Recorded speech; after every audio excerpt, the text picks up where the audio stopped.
Hello everyone, welcome back into this channel, and this video it's gonna be a tutorial about iPhone, and the device that I use today is iPhone XR.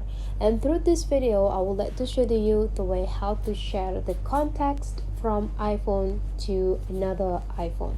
So the things that you have to do now is just go open your phone collections here. If you cannot find this on your home screen, just slide your screen into the left side until you find this app library and just type phone.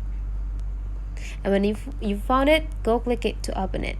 And if you are in a keypad section, go jump into this contact section.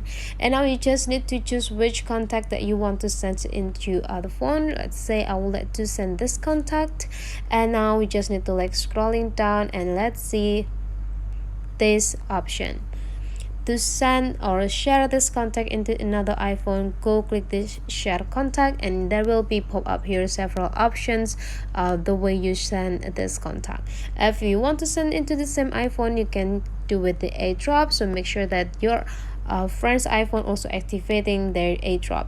And don't forget, before you setting through airdrop, make sure that the Bluetooth is on. You just need to go click turn on Bluetooth, and you just need to wait until your friend's airdrop is pop up on the screen, and you just need to go follow all of the instruction. So that is the way how to share contact from iPhone to iPhone. Hopefully this tutorial today is useful for you guys. Don't forget to leave some comment, like, and subscribe into this channel, and I'll see you for the next video.